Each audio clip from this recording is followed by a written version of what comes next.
Hello, everybody. Welcome to the Tesla Life number 164. Into a new month already, September the 2nd, 2020. Wow. Can you believe that summer is gone? No. Talk about bringing the show down on an early note. But I just can't believe time has flown that quickly over this past summer. But I digress. Let's get to the panel tonight. Patrick Connor joins us from Oregon. How are you today, sir? Hello, I'm great, and I'm not giving up. There's still a few weeks of sunshine, so let's go and enjoy those. And hey, welcome to everybody who's living the Tesla life. What's that mean? It's enjoying this awesome technology, it's innovation, it's the future, it's renewable energy, and most importantly, it is becoming free from fossil fuels. Thank you. There we go. Worked on that all week, Patrick. Good job. Well put. Well put. Also, of course, with us as per regular, Mr. Casey Green joins us from the DC area. How are you today, sir? Doing pretty well. Nobody told the outside that it was end of summer. It's at 86 degrees American. Nice. Well, that is good. Good to hear. And we have a special guest panelist tonight from Florida. This is Jen Lefelar. Lefelar. There you go.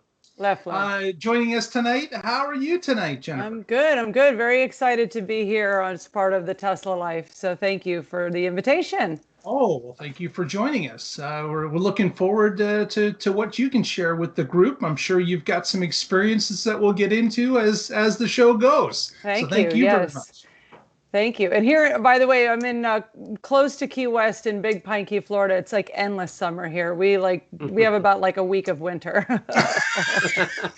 That is the place to be. Well, of course, you must get very humid weather there too. Would that be correct? Do. Yes, definitely. Lots of humidity here.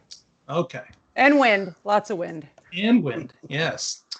Well, we've got a ton of news, as is not uncommon for the Tesla Life this week. And this week, we're going to begin with a bit of a James Bond type story that Casey's got for us. What's that all about, Casey?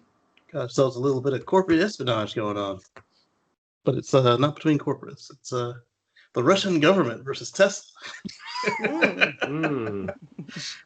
Yes, so Russia approached a couple of Tesla employees, one of which went straight to the FBI, and but then they laid a trap. The agent, they were the handlers, agents, whatever. The Russians were trying to offer 500 grand for the Tesla employee to install malware in the network, and the Tesla employee said, I think this is worth $1 million and it's going to take me some time. And then they proceeded to string him along. They went on a ride with him and a couple of the employees, and then they set the trap and they fell right in. Wow. Wow. Exciting stuff. It was. They also alerted Tesla corporate security, and then they handled everything, and this is blown through the courts. It's already showing up in all the public records, and it's good to see that they've got loyal employees and that they're on top of things, because they've got a good little bit of our personal data. Yeah, absolutely. I noticed that in the article they talked a little bit about the sting, how they were, as Casey mentioned, they were kind of stringing the cyber group along, trying to delay them. Get them ready for the FBI to do some more incursions into how they did business and what other business they've done. And they got some of that information to build the case as well for other crimes that had happened throughout the U.S.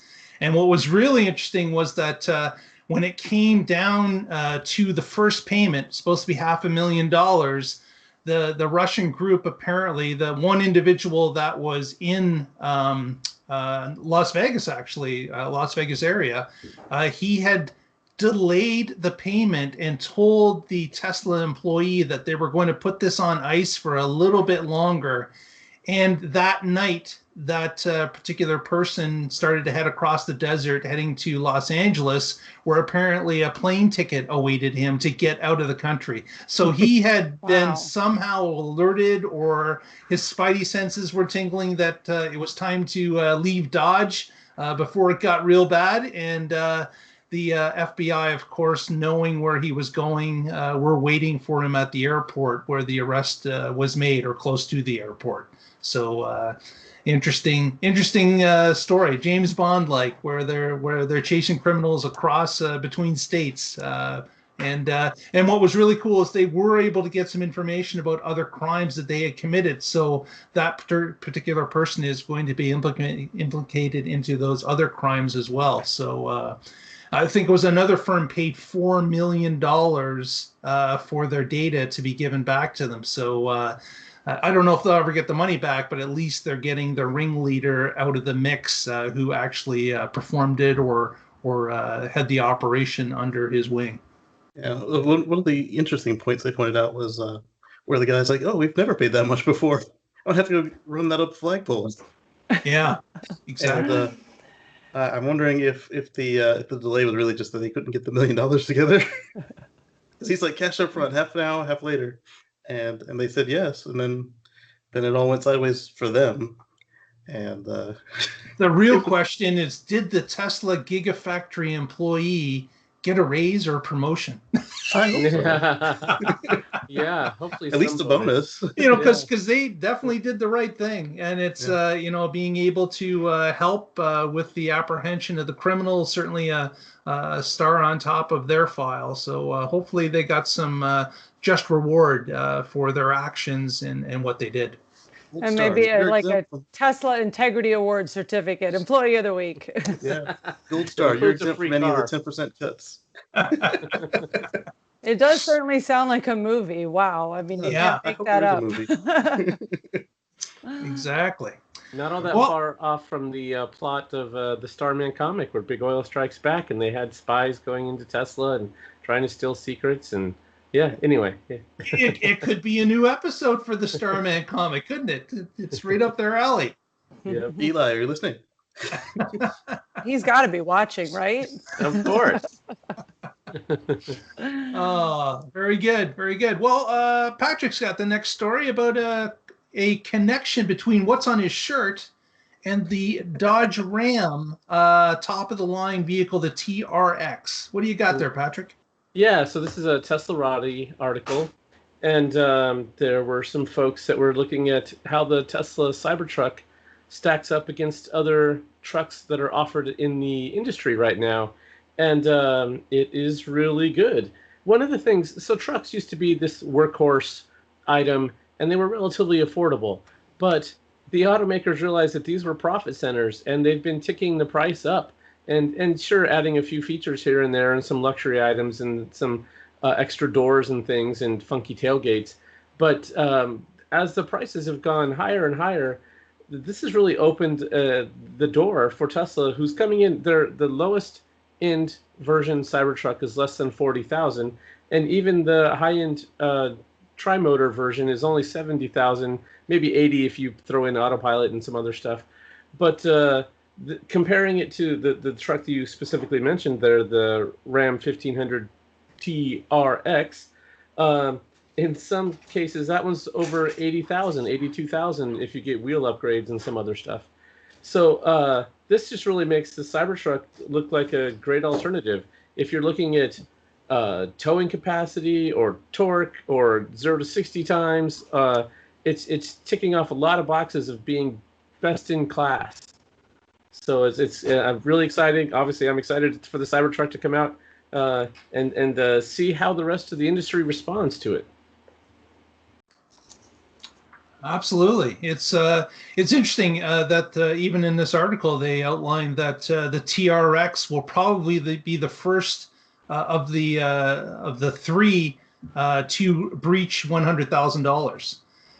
So they just keep going up, and that's, we've definitely been hearing this drumbeat for a long time that the big Detroit 3 have been steadily increasing the price on those trucks because of the profit that comes from all those trucks. Right. Having that extra bit of sheet metal, maybe some different types of springs and bigger tires and things of that nature doesn't add up to the price being double what a regular car is, or in some cases triple. So that's where the money's going to, is the profit. And Detroit, I think, is in for a bit of a awakening as the Cybertruck comes on scene and people start to have a choice that not only that they could spend the same amount of money or a little bit less to get a faster vehicle with more torque and more towing, but they also eliminate the fuel bill, which are really large in these large trucks, because of course these are large V6s and V8s that power these things, and they suck fuel like there's no tomorrow. So eliminating your fuel bill on top of everything is another bonus that the car or the truck buying public is going to be quickly grasping, that this is going to make a big difference in how they use it for their business or personal use. Right. Yeah, Tesla has mostly disrupted the luxury car market up to this point. And like you said, Detroit has fled to trucks, and that's been how they're continuing to stay alive. And they're going to have to innovate. They're going to have to come out with electric versions. They're going to have to make sure that they have recharging networks. There's a whole lot of things. And if they just ignore it, like so many others have done, they're going to feel the pain. Yeah, I remember I was working at a Chevy dealership when the Suburban first crested 50 grand for the base model with cloth seats and no options. And like you said, this is not that much more in it than sedans. And in fact, it's easier to make. You've got a ladder frame that rolls through that you already use for your trucks. And you slap a body on it, and this body is just metal and cloth because it's the base model. Exactly. Exactly. Yeah, I remember when they had the launch for the Cybertruck, I was really shocked at the sight of it, as a lot of people were. It took me about 3 days to get used to it, and then after 3 days, I loved it. And I think it's going to be so exciting when we see those all over the road. I mean, they're going to be very, very popular for a lot of people. Your dad ordered one, right? My dad ordered one. I was so proud of him that he wanted to be a part of the electric vehicle movement. And at 72 years old, he pre-ordered a Cybertruck. It's awesome. You go, Dad. Fantastic. Is your dad a truck person? Previously? He is a truck person, yes. Okay. He's had several different trucks. I couldn't exactly tell you what make and model they are. Hi, Dad. I think he's going to be watching tonight from Tennessee. A future Cybertruck grandpa. Fantastic. That'd be awesome. Well, next story we're going to touch upon is a new delivery center. Get this. This particular delivery center, which we will share a photo of right Beautiful. in the moment. Here we go. Start sharing that. There it is. There we go. Looks pretty impressive. This, of course, is in China, but the really impressive thing is that this location is going to be able to deliver 200 cars per day. That's a pretty big number if you're outside of, Fremont or maybe Los Angeles. But we've heard this again and again. China is growing rapidly with Tesla. They're embracing the brand. It's the #1 electric vehicle brand in China and continues to grow. So not a surprise that the delivery centers they're building in their bigger cities are on the large side. But this was just announced recently that we shared on our Twitter account. And if you don't know where the Twitter account is, that is, of course, at the Tesla Life. And you can also follow us on our Facebook page, which is the Tesla Life #1, which Patrick helps us narrate and put stories on. And it's quite a large delivery center, and we'll have to see if more of those pop up. Hopefully they put a DMV office in there, because it's going to be amusing to see them go from 300 cars in this structure to all snaking around the DMV again. Yeah, exactly. If they got to get 200 cars from here over to the DMV, it's not great news for the DMV, I'm sure. Yeah, they used to. You would see the article about the end of the quarter push for China, and you'd see like 4 or 5, 8 lines of cars all wrapped around the building with everybody waiting for the office to open up so they could go register their brand new cars. So hopefully they've just got a satellite office in there, or some sort of agreement that they can do their own paperwork or something. Exactly. Our next story touches on, of course, we've touched on this a few times, which is the Tulsa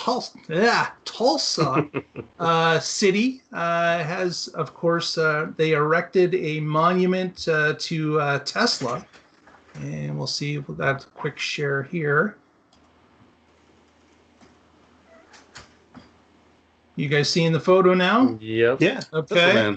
So we've got the oil derrick man that was changed to Tesla as they were trying to bring Elon in to build the next gigafactory, which of course, unfortunately for them, they lost that title to Austin, where it's now under construction.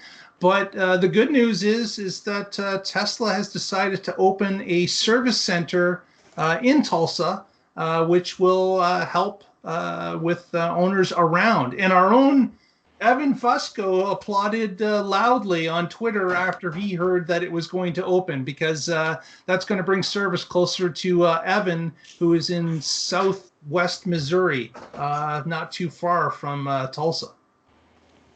Now he doesn't have to take that long drive every time. Mm-hmm.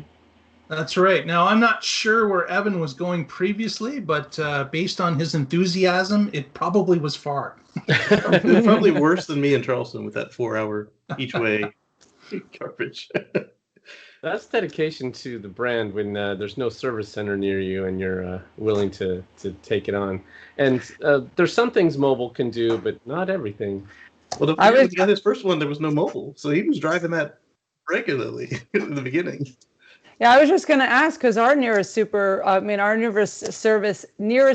center is about 150 miles away, and Tesla mobile service comes here on Wednesdays to the Florida Keys. So 80% of repairs and even body work can be done with Tesla mobile service. So love that. That's great. So it's like a regular run that they do to the Keys. A regular run. So far, we've been back in the Keys since March. I've had Tesla mobile service here twice. It's been the same guy, Franco, who's awesome. He has the Keys every Wednesday. Cool. And he's Fantastic. YouTube friendly. He wanted to be in my thumbnail. I was like, hey. Yeah. He doesn't freak out when he turns down the road and like sees me with the camera. Got to appreciate that. Charleston, before they get their own permanent service, they actually on the same sort of schedule. They would, I think it was 2 weeks on with Charleston and Columbia, and then 1 week in Puerto Rico. And so then when they had a guy who lived in Charleston, they adjusted the schedule. Yeah, and we had obviously in Canada, where we've got our cities really spread apart.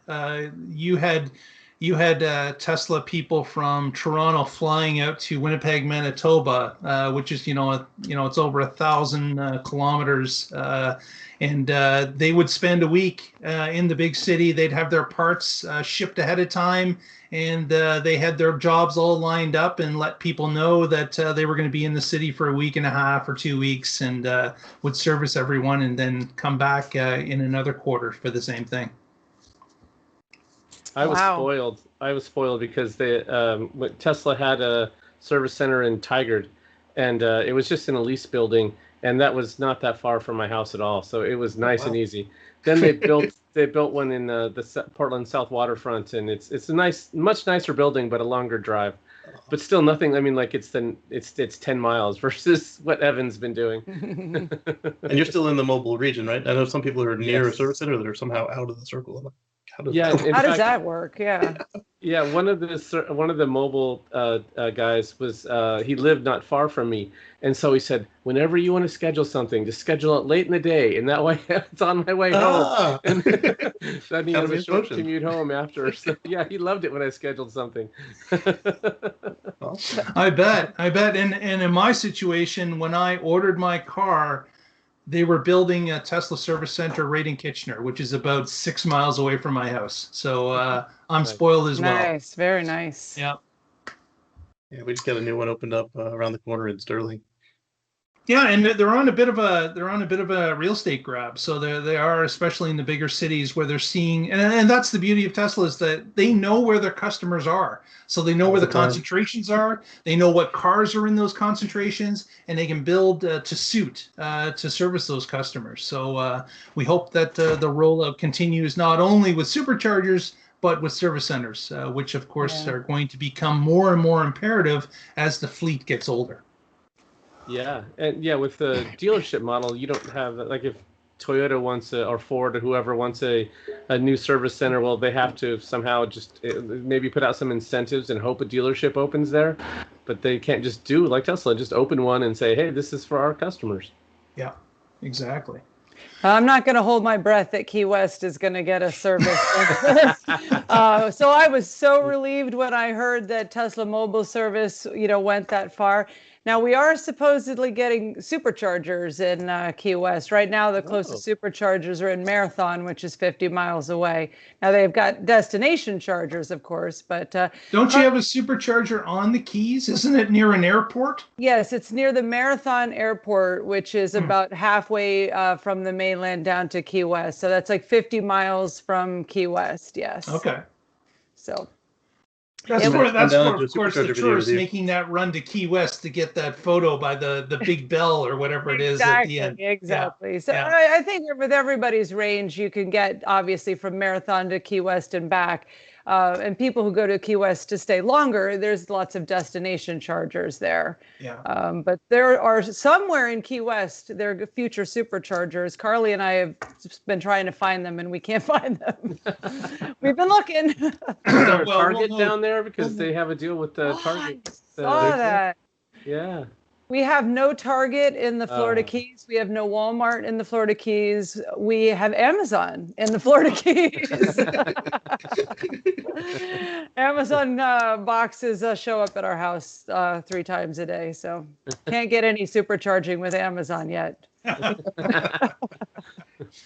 Well, Jen, you've got a story for us with a little bit of a twist into the desert. What's that about? Yes. I'm very excited to be talking about Las Vegas because we actually lived in Las Vegas for 7 months, part of last year into this year. So I have the TesLucky article here about Las Vegas Boring Company tunnels only a few months away from operation, which is really, really cool news out in the desert. So there are 3 key points from this article that I wanted to share. The first one is that this project is on schedule. And Elon gave an update on August 28th with the progress of this project in Las Vegas to be complete by the end of 2020. So they actually started in October of 2019 is when they broke ground on the construction in Las Vegas. And in the contract, they were required to make the deadline of CES 2021, which is in early January. Now, the interesting thing is that CES 2021 is now going to be digital only, but it's still made for a good deadline to get this project up and going. So basically, they started in October of 2019. By January 2020, the tunnel was half complete. They finished digging the tunnel in May. And now Elon says they're going to be operational in just a few months, which I find remarkable. So key point number 1 is that it's on schedule. The second key point is that it's actually 2 projects in one. It was a $52.5 million bid that the Boring Company won. And the first project is called the Las Vegas Convention Center Tunnel Project, which is really like an underground people mover for the convention center attendees to get around the large campus there during conventions. Like what would be a 15-minute walk will now be a 1-minute Tesla ride in the underground people mover portion of the project. And then it's been expanded to what they're calling the Vegas Loop, which is really, really cool because that goes all the way to Fremont Street, which is in the northern part, like off the strip a little bit, all the way to the airport. And that's going to provide, convenience to like tourists at large, who are in Las Vegas, and just a really cool and very efficient, public transportation system, which, Las Vegas like desperately needs. Yeah. So then the third thing I wanted to stress from this article is that when you take a look at what this experience is going to be like, it is going to be really, really cool and really, really fast. So the TesLaRati article said that right now to get from the convention center to the Mandalay Bay Hotel takes about 30 minutes in traffic, and it's going to take 3 minutes in the loop. And what is that experience going to be like? I'm telling you, so people are going to want it to last longer than 3 minutes because it's going to be like such a cool experience. I went to the Boring Company YouTube channel today and subscribed to their channel, and they have a 1 minute and 8-second video that shows what the experience is going to be like, and it looks like really, really cool and amazing. They're going to have Model X, S, and 3s on the tracks going like 150 miles an hour to get people like, from point A to point B really, really quick. Too fast for a drink. So it'll be a little different than the high roller where you get a 30-minute ride and you can have an open bar. I don't believe there's going to be an open bar associated with the Vegas Loop, but it just looks like an amazing project. And the fact that they're on schedule is just phenomenal. Like, way to go, Elon and team. Yeah, I think that just like what they've done in Hawthorne, I think that they'll probably add a bit of a light show to the tunnels as well. Yeah. So there'll most likely be LED lighting that changes colors as the car zips through at high speed and gives people another thing to look at as they're zipping through. But I certainly would make a stop to take one of those cars through a tunnel. Absolutely. The next time I'm in Vegas and it's operating. It's something to look forward to, definitely. I'm sure lots and lots of Tesla people are going to be going to Las Vegas, like just to have this experience, And there's lots and lots of superchargers in the Las Vegas area, so it'll be a very Tesla-friendly visit for them. Exactly. You're riding a kaleidoscope.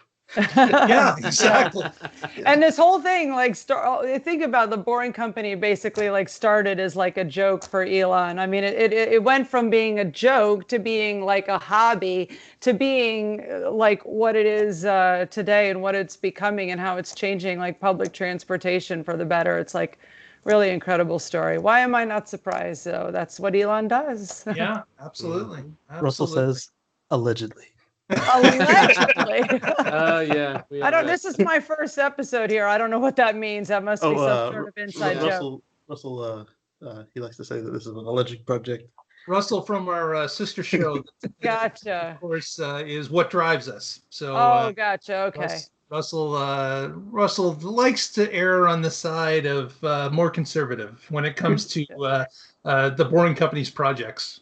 Okay, gotcha. Well, they're on schedule. I mean, not all the early Tesla projects could say that. So, but I'm noticing a trend with these latest Elon projects because they're all getting done in just under a year. That's true. From the more on schedule. Yeah. Yeah, it shows maturity in the companies that as they're able to hit those deadlines, and it's good to see that they've been able to manage time properly and plan and get to the point where they can quote, "We should be done at this particular point." It's great to see that in all aspects of the Tesla, the Boring Company, and Starlink, as well as SpaceX. So looking forward to them continuing to hit those goals. Yeah. And this is an ambitious project. So, I mean, if it took them 2 years instead of one, a lot of people may not have even been too critical of that, but they're right on track. Yeah. So It's I like don't know Elon if you took guys a know this, but they've had a Hyperloop in Vegas since 2019. So I went there in July of 2019, and when we were there, we went to the aquarium, and one of the exhibits was this virtual thing where there's casting stuff all around you, and you can walk around in this square area that they've got railed off, and it's like a guided tour, and we were going through the Antarctic, and then they said, okay, now we're going to drop into the Hyperloop tunnel, and zooms off to the Arctic, and now we're looking at polar bears. And so yeah, they've had a Hyperloop there, a virtual Hyperloop. A virtual Hyperloop, yeah. I didn't know that. Carly and I would have loved to have done that. I did not know that experience existed. Yeah, that was a fun spot. The Fantastic. aquarium there is neat. Fantastic. Yeah. Sounds like fun. Yeah. Well, let's do an update. Last week we talked a little bit about the run up Pikes Peak with the modified Tesla Model 3 by Unplugged Performance. We, of course, detailed the crash that happened, that they thought their time was over at Pikes Peak after that run. It was their second run time trial. And they were quite disappointed. But what happened was that the team banded together, and Tesla even came out to give them a hand, sent some engineers, sent some parts, mechanics, and they worked on the car for 48 almost straight hours, trying to get ready for the last run. And they were getting to the point where that information, that those parts and stuff they were able to get the car back in race shape. So much so that they were able to do their last run, and actually they placed second out of the field. So they didn't quite win. They came in second place, but talk about a victory, being able to come from a crash car that was not even going to be able to be run to band together with resources and people and actually put the car back together with parts and expertise by Tesla, which allowed them to get to the point where they could put on that third run and collect a second place posting for the entire weekend. So fantastic news. Great work by Unplugged Performance.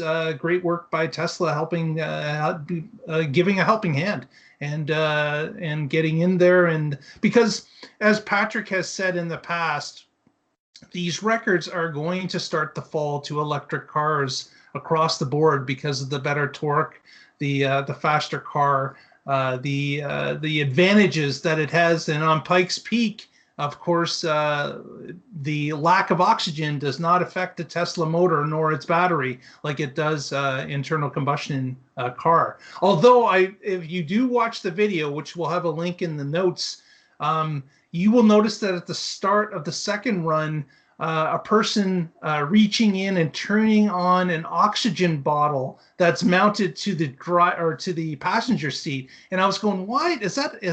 It's not NOS. It's not. What's that there? Well, it's a tube that runs to the driver's helmet to feed him oxygen as he's going along, wow. so he doesn't experience any lightheadedness when he needs to be completely alert for the extreme driving he's doing. So kind of cool to watch. It's about a 14-minute or so video.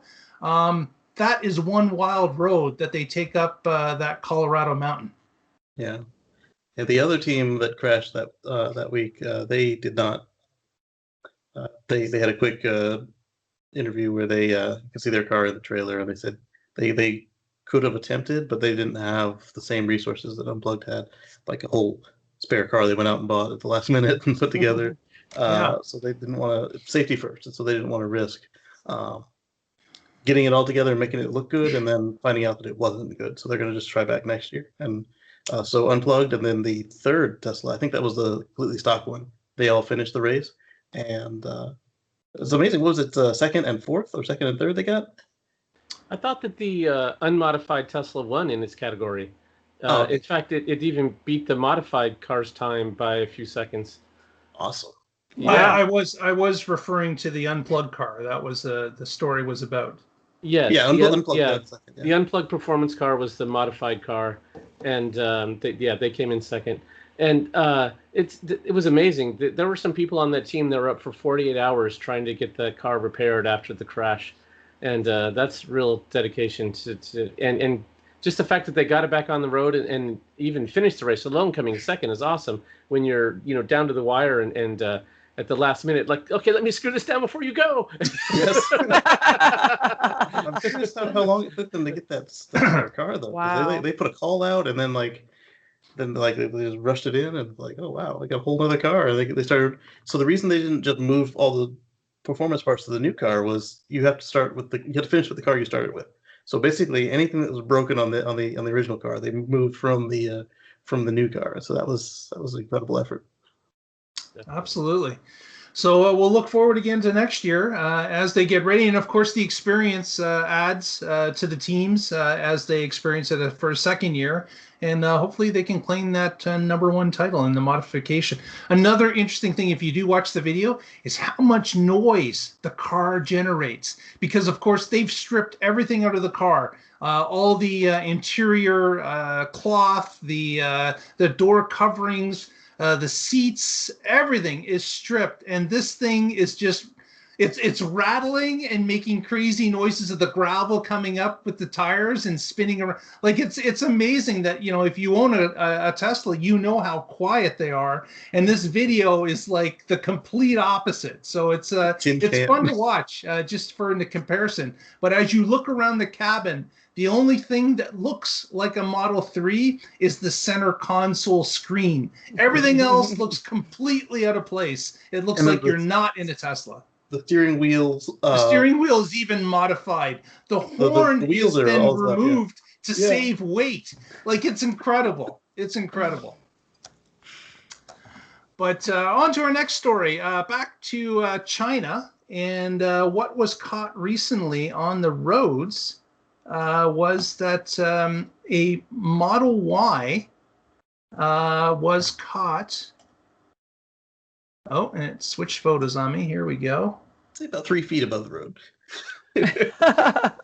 Model Y was caught being transported away from the Shanghai Gigafactory. I'm sorry. So again, it's from the photos. It appears that it's got some sort of crazy wrap on it.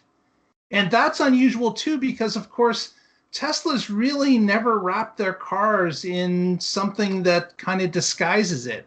And I'm not sure if that is the case here as to why there's this type of wrap on the vehicle. And the wrap even looks ratty in some of the photos. It looks like it's like peeling away.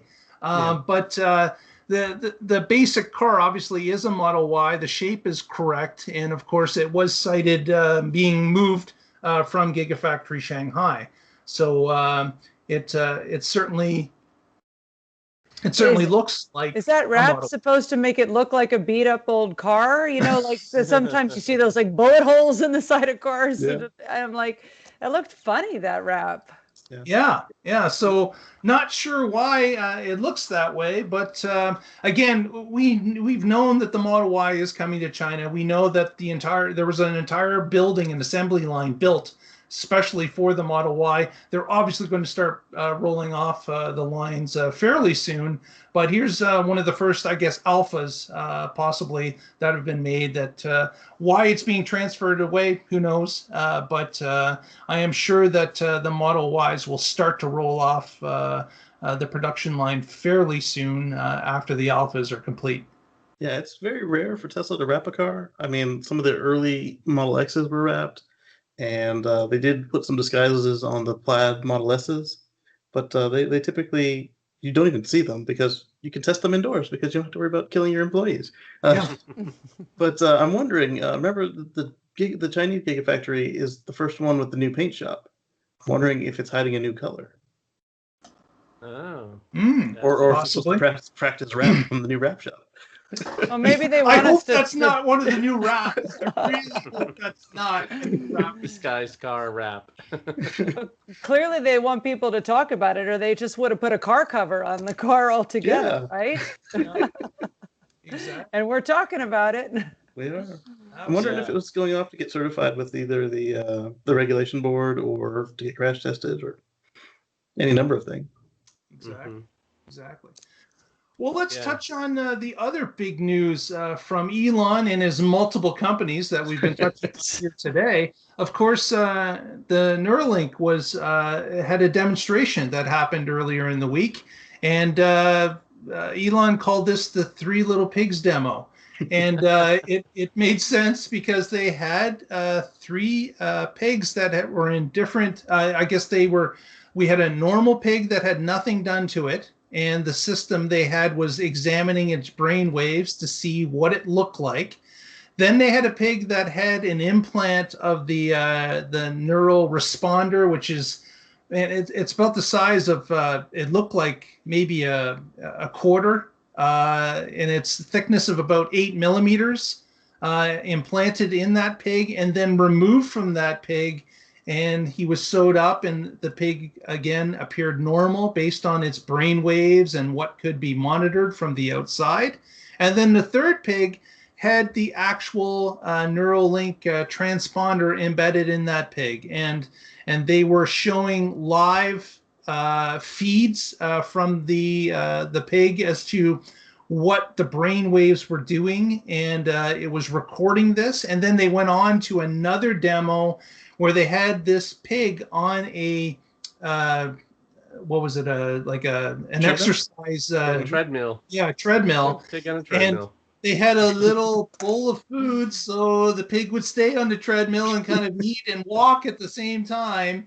And then what they did is they examined the brain waves from the pig that was driving the muscles for its legs, and they were able to do a simulation where the Neuralink was able to look at what the next movement of the muscles would be based on the pig's speed on the treadmill, and compare it to what actually happened with the pig on the treadmill physically. So they were comparing it and showing how the Neuralink was able to guess in a pretty accurate fashion what muscles were being driven at what times in order to keep the pig in motion at the speed it was at.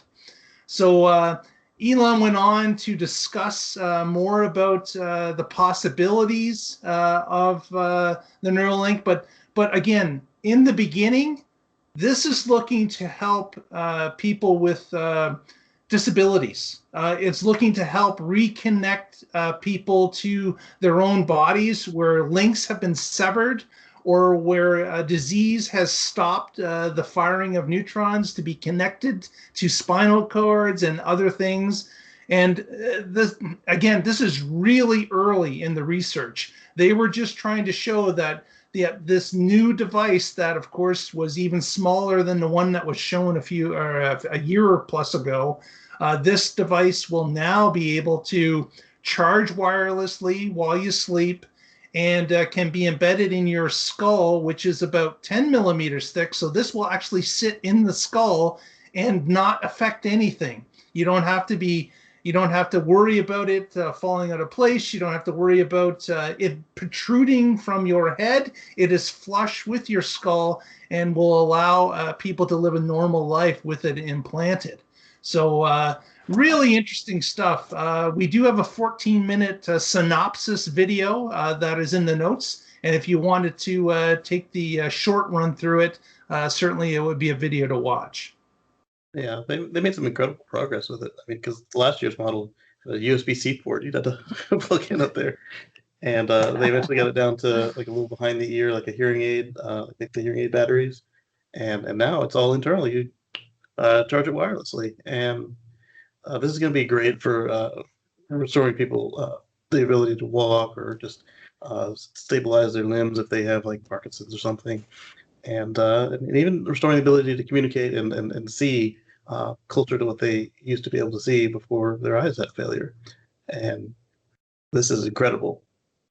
Wow. Yep, so more to come from that. And of course, this was a bit of a promotion for the Neuralink for employees.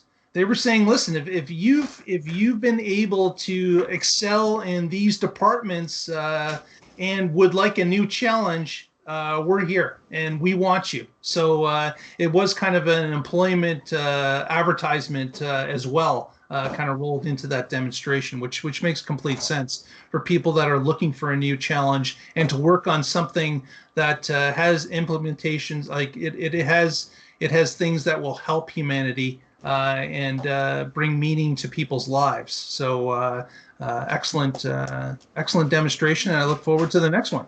Right. Yeah, they're not looking for just neuroscientists. I mean, if right now they're doing, like you said, experiments with pigs, and so if you know how to take care of animals and want to make sure they're happy and healthy, because they're trying to make sure that they have a good life, even though they are having these experiments done on them.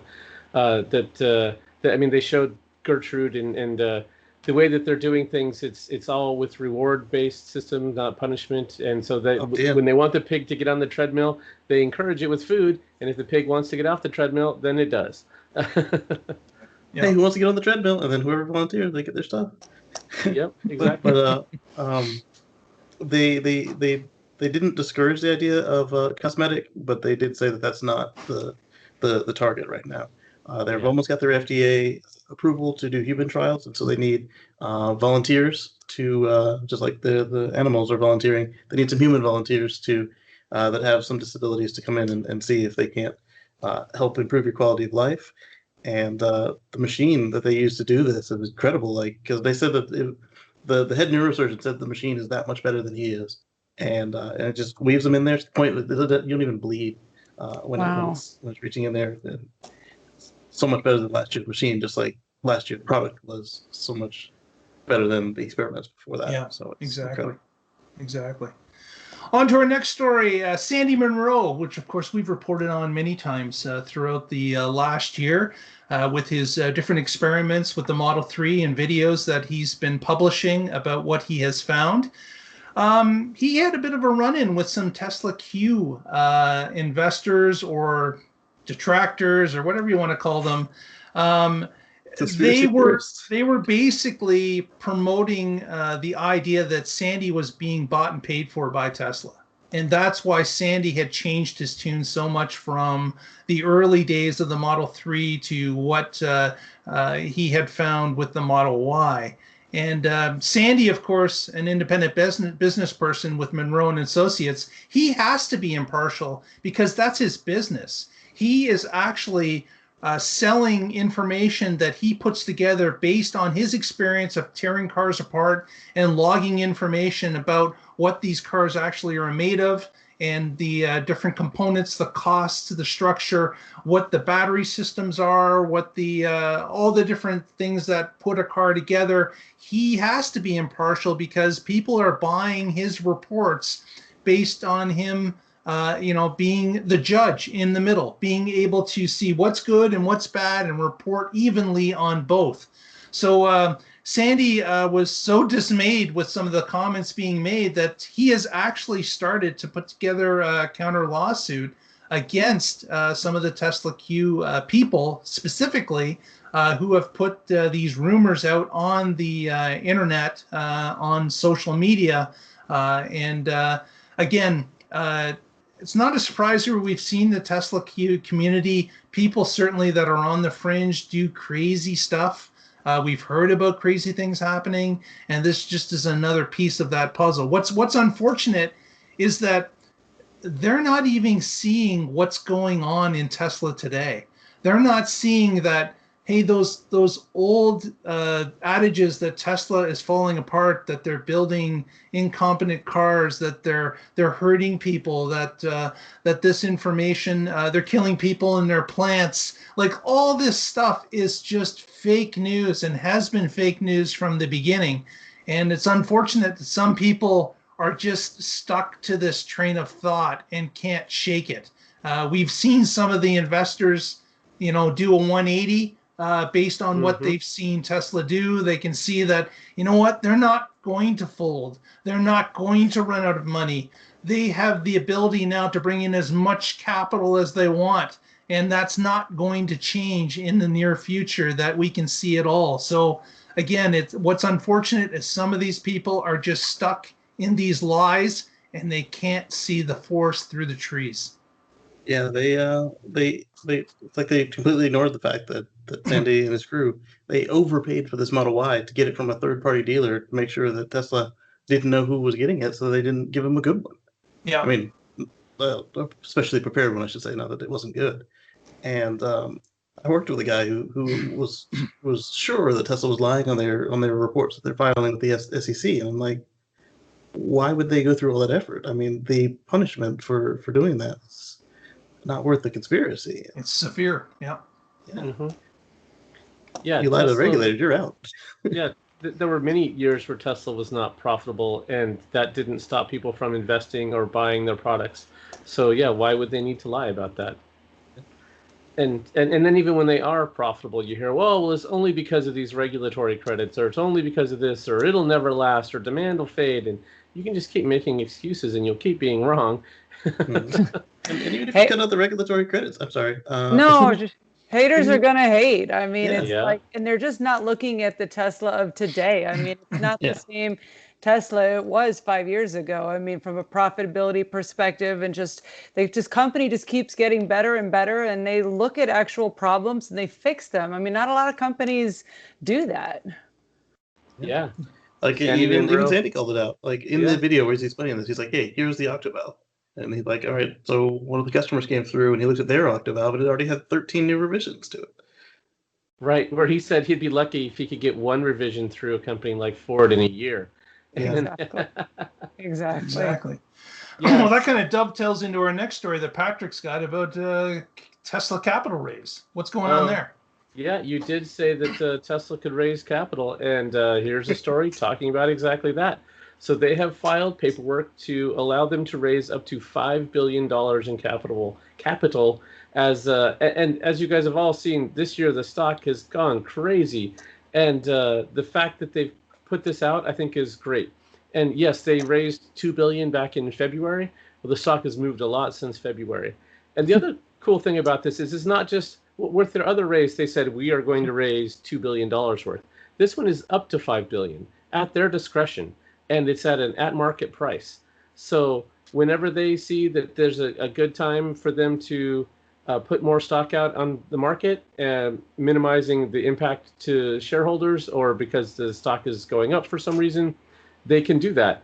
And every time they bring more capital in, that's more money that they can spend on service centers and gigafactories and all the things that we need as Tesla customers. So that's going to allow them to accelerate their growth even more, put out more superchargers, put out more destination chargers, and make them a better company. So this is great to see.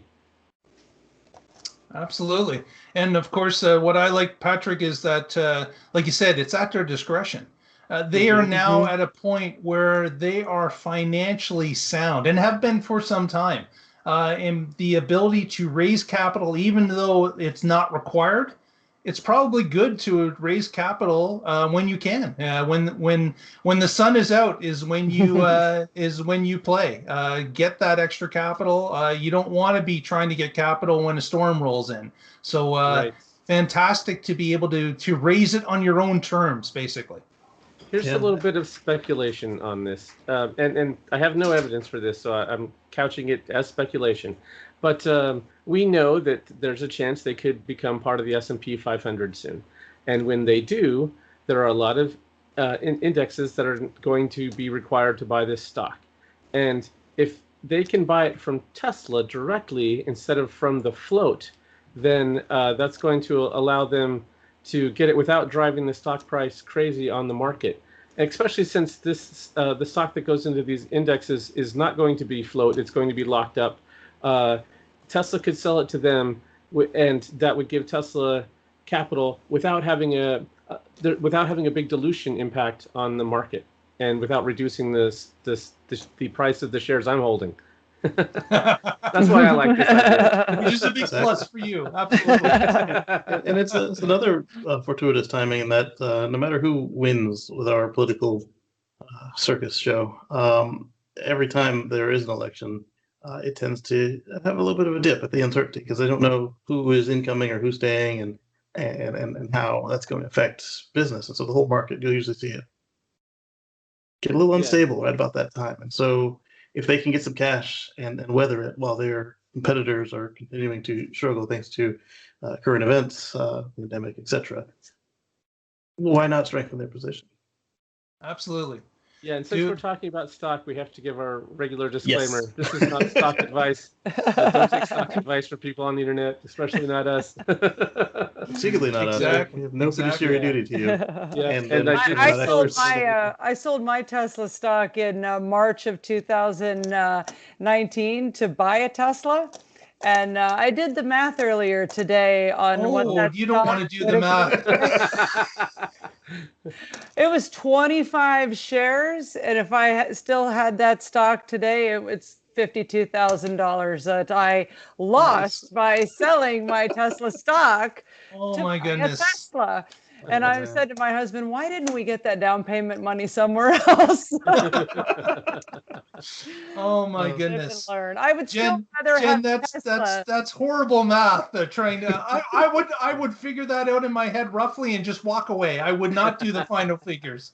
All right. Well, anyone who's a glutton for punishment who sold their Tesla stock too soon, you can go to ir.tesla.com and you can put in and figure out very easily what your stock was worth on this day and that day, and do that terrible math. Well, our last story that we wanted. I'm so happy to have a Tesla versus I'd rather have a Tesla than Tesla stock, because a car is just the best thing ever. So go ahead. Exactly. Our last story is a little bit of talk about sales numbers. Recently, some numbers were published for worldwide electric vehicle sales. And what was nice to see was that the Model Y has now made it onto the chart. In fact, it made it all the way to the number 3 position. And of course, the number 1 position was still held by the Model 3. So Tesla now owns the second and third position worldwide in EV sales for the month of July. So we've talked about this before, about how we think that the Model Y is going to start to ramp up. And it's such a larger market that it's going to be a part of, that we believe more and more sales will ramp up. And Tesla indicates it will surpass not only the Model 3, but all models together. So we'll start to see if that is going to come true. Obviously, the pandemic was a bit of something that no one was expecting. It may take a little bit longer than expected, but at least we are starting to see that numbers are starting to rise. Yeah, I mean, it's to the point where what's amazing about this is that they're able to do that with the Model Y not running at full speed yet, and they're already able to get up to third place. And when you look at what Tesla said, they're putting their money where their mouth is. Giga Berlin is going to start making Model Ys. They're not going to make Model 3. They're not going to make S and X. It's going to make Model Y. And then Terra, Texas is going to make Model Y and CyberTruck. So yeah. They're walking the walk. More plants, more cars, more sales. Exactly. Well, with that, let's wrap it up. We had a good week this week. Casey, how about a shout out? What do you got for us? Well, I've got a kind of a mega mix on the deck, and right now it's sitting at 1:50, so I got to figure out how to cut it down and make it watchable. And of course, I've still got some other videos in the archive at youtube.com/CaseyGreen. That's KACEYGREEN. Take a look, and if you haven't already subscribed to either my channel or this channel, scroll down and give that little red button, turn it gray. Fantastic. Patrick, what have you got for us this week? Hello, I am with the Oregon Electric Vehicle Association. You can find us at oeva.org. And we're going to do a National Drive Electric Week event October 4th. And it's going to be virtual, online. You can drop in and check that out, chat with us. If you don't have an EV yet and you're EV curious, you can talk to owners. Or if you have one type and you're interested in another, there's probably going to be one of our members there that has the car you're interested in. You can talk to them about their experience with it. Range, driving, charging, whatever it is you're interested in. We have a lot of experts there. And my last plug, I occasionally blog at carswithcords.net. Check it out. Thanks. Fantastic. And Jen, thanks very much again for joining us this week. What shout outs do you have for us? I really enjoyed being a part of the discussion. I want to invite my sidekick here to join me. Take off your robe, Carly. Take off your robe and show him your Tesla shirt, like the true Tesla kid that you are. So we are a mother and daughter duo with a YouTube channel called TesLucky, and we are just crazy about our Tesla Model You are, X. So crazy that we've made a YouTube channel for it. You want to give TesLucky a quick plug? Why should people watch TesLucky? I find it entertaining. Y'all should too. And yeah, me and Mom love doing it. You spend a lot of our time working, and it's just worth your time. I don't know what else to say. Well, all of our videos are Tesla related. We do software update videos. What other kind of videos do we do? Some Supercharger Social Time. Carly has a series pre-pandemic called Supercharger Social Time, where she would interview people at Superchargers about their Tesla ownership experience. And basically on our channel, we have 12 different playlists so that all of our content is sorted by theme. And for anyone new to our channel, we suggest you look at our 10 most popular videos playlist. And we hope they'll check out our channel and subscribe. And we do road trip videos, right? Yeah. Our most popular video is a road trip from Florida to Las Vegas when we moved out there. So. Fantastic. The most popular video is our school pickup line. Hold on. The most popular video. I've just been fact-checked by my 12-year-old. The most popular video is not the Florida Keys to Las Vegas road trip. It's the school pickup line in a Tesla Model X, which is the second video that we posted. I didn't even really know what we were doing yet. We had 2.5 thousand views on that video. Something special about it. So thank you very much, gentlemen, for letting this lady crash the Tesla party tonight. You should follow our Instagram and Twitter. I should do more with our Instagram and Twitter and then get people to follow it. There you go. Real TesLucky. And then Twitter. Instagram at Real TesLucky, Twitter at Real TesLucky. I think we've gone over our time for the shameless plug. Well, thank you very much for joining this week. We certainly appreciate it. And we'd like to thank you, the viewing audience, for sticking with us for the hour. And if you haven't already, please subscribe. You've got a number of YouTube channels now to subscribe besides ours. Please go on and subscribe. It helps us all, and we really appreciate you doing that. And through the week, you can follow us on Twitter at The Tesla Life and The Tesla Life #1 on Facebook. Thanks very much, everyone. Have yourselves a fantastic week, and thanks, Lee Moon, for the theme music. Happy birthday. Stay safe. Stay charged. Good night, everyone.